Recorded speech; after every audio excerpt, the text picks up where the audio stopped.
point is the LMIA scam that was happening in Canada. It is happening in Canada. Hopefully it's getting stopped now. And what was happening was there were employers who had made immigration a business. Okay, so they were doling out LMIAs. Now, what is an LMIA? It is a labor market impact assessment. And what this document is, and through this whole discussion about immigration rules and immigration policies and immigration changes in Canada, Canada was always about, migrants. It's always welcomed migrants. It still does. But guys, there's not enough resources in this country. The system is collapsing, healthcare, everything. And we have let in the most, correct me if I'm wrong, we have let in quite a high number of people in the past 3 years, and we don't have enough housing. We don't have enough Medicare facilities. We don't have enough, we're basically living here, okay? They've been paying taxes for a longer amount of time than international students. So they are paying lower fees because of those specific reasons, and because of the fact they've been here in this country longer. They're citizens of this country. They're international students.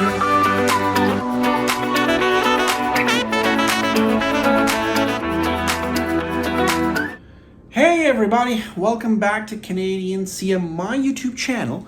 And there's so much happening in Canada in terms of immigration, in terms of regulations related to immigration. So I thought this video is more than necessary, considering that there's so many different opinions about this, and a lot of people are talking about it already, but I wanted to give you my take on this whole issue. So if you have not subscribed to this channel, make sure to subscribe to this channel. And what do we do on this particular channel? Well, we discuss all things Canadian, look at Canadian affairs, economics in Canada, world affairs as they pertain to Canada and how they have an effect on Canada, and also travel vlogs. So if you haven't, make sure to subscribe to this channel and watch this video till the very end, because this is going to be a very, very important video about this hot topic of immigration in Canada. Now, one of the main points in this whole discussion about immigration in Canada is it's all started at the start of the year when the Liberal Party came out with new regulations for international students in terms of how many, how much funds they have to bring in the country before, when they become a student, and how many students can come into the country as well. So it's all started with that, and we were going to see more regulations, we were going to see more things happening, and now we're seeing that. So on August 26th, the Liberal Party came out with this announcement about how the federal government will reduce the number of temporary foreign workers in Canada, and it was going to come, right? It was going to happen. Local Canadians are not getting jobs.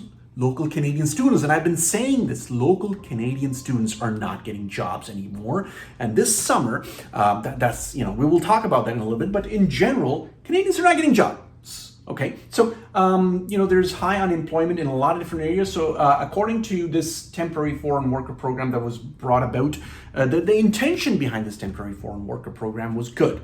Okay, it was meant to be a program whereby they would check with employers, hey, can you find Canadian? Basically, this is what the temporary foreign workers program was. The idea was that if Canadian employers couldn't find Canadians to work at a particular job, and they advertised that opening for quite some time, and they couldn't find Canadians, and those were in areas where they needed people that could fill those jobs, and there was an urgent need of those jobs. Well, then you get people from other countries to come in on a temporary basis. And here's the thing, it was meant to be temporary, not permanent. And you come in, do the work, and then you go home. And this program suited Canadians, okay? Because if there's, every Canadian has a job and they're happy and they're working on their job, and there are other jobs out there that, there's no Canadians that can do those jobs, well then it makes sense to get someone from another country to do that particular job. And that was the whole idea behind the temporary foreign worker program. Now, this is what happens, right? You start a program with good intentions, and sometimes things go bad. And this is what happened, according to the news reports that I'm reading, is that, according to the CBC article, the temporary foreign workers rapidly increased over the past 6 years. And because of that, at that time we were coming, and people say that, hey, Canadians were not willing to do jobs during the pandemic. No, they were willing to do it, but they just couldn't. Okay, they were not allowed to. There were a lot of restrictions around, what you could do, what you couldn't do. So fine, you got those foreign workers. And now, today, we don't need these many foreign workers. We don't need these many temporary foreign workers because guess what? We have a lot of Canadians that are willing to do the jobs. They were always willing to do the jobs, but you got to pay them good wages. And that's another key point. Canadians are willing to work any job as long as they're provided a decent living wage. Okay, and what was happening was some of these workers, they were working on jobs and they were probably not getting paid I should say the amount of, they were not getting paid minimum jobs, and we're hearing about this now, and that's going to be my second point, is the LMIA scam that was happening in Canada. It is happening in Canada. Hopefully it's getting stopped now. And what was happening was there were employers who had made immigration a business.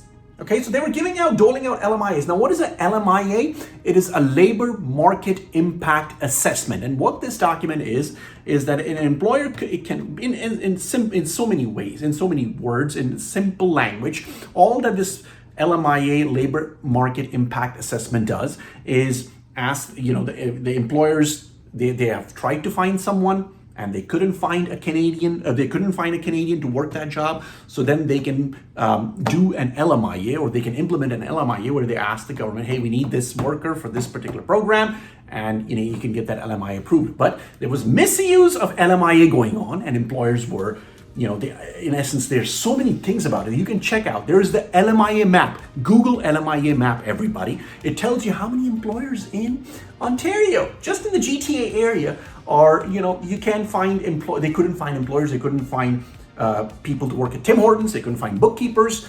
Are you telling me you cannot find bookkeepers, coffee servers, waiters in Canada, in Ontario, in the GTA region, the most heavily populated region? You cannot find those workers, and that's why you had to go out and get foreign workers? I don't believe that. Let me know in the comments what you guys think about this whole LMIA scam, and how now there's, LMIAs, low-wage LMIAs, which basically are LMIAs issued to foreign workers in lower wages. They're no longer being done in a lot of different provinces, and they're only being done in areas where they need foreign workers. So there's a new ruling that has come out that if an area has an unemployment rate of more than 6%, LMIAs cannot be issued in that particular region. And I think that's a step in the right direction. Now, the third point that I want to talk about is international student protests. What happened was, because of all these restrictions, international students are feeling discriminated against. Now, I made another video about it. Check out the international student protest video, and I've talked about this extensively on my social media channel. International students, listen to me. You come here to study, okay? International students go in anywhere in the world. When they go to that country, they go to study. Now, there was never a promise done, and hear me out, there was never, and correct me if I'm wrong, did the Canadian government promise a permanent residency or citizenship to international students before they come here? Did they? Because if that was the case, I need to know about this. I need to stand corrected, but I don't think there was any such agreement.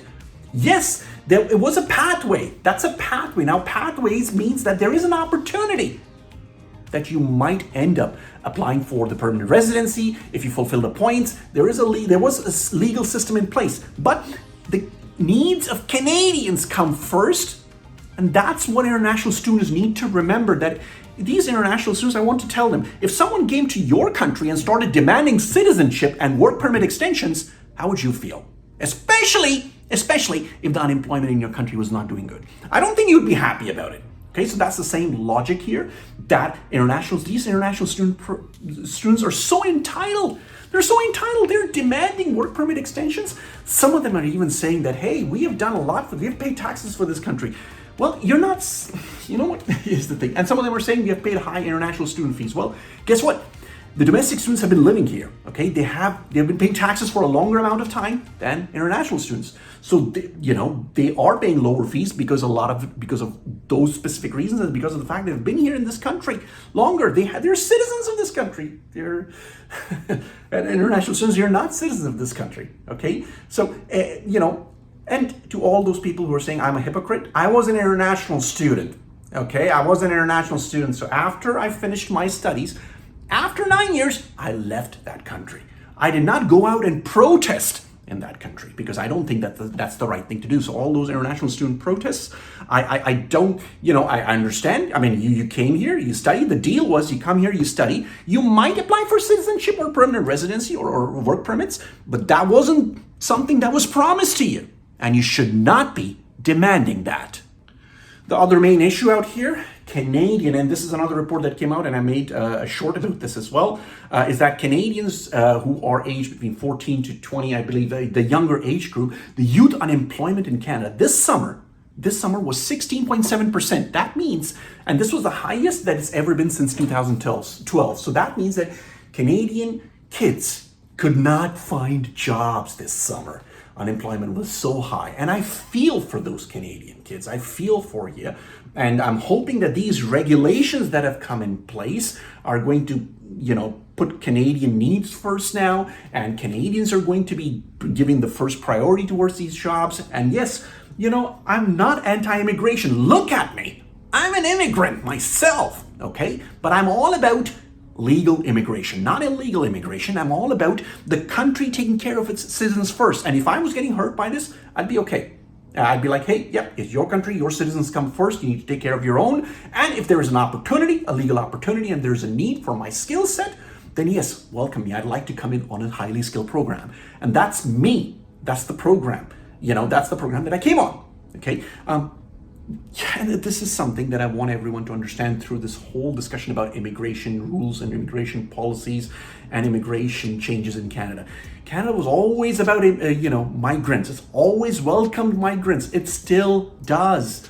But guys, there's not enough resources in this country. The system is collapsing, healthcare, everything. And we have let in the most, correct me if I'm wrong, we have let in quite a high number of people in the past 3 years, and we don't have enough housing, we don't have enough Medicare facilities, we don't have enough, we're basically, the system is collapsing, right? The system is collapsing, and here's the thing. We need to pause this for a bit, and I believe that's what the government is trying to do. They're trying to step back and understand now, hey, maybe we let in too many people. But you know what? They probably should have known about the impacts of this. Anyways, it's a whole different video altogether.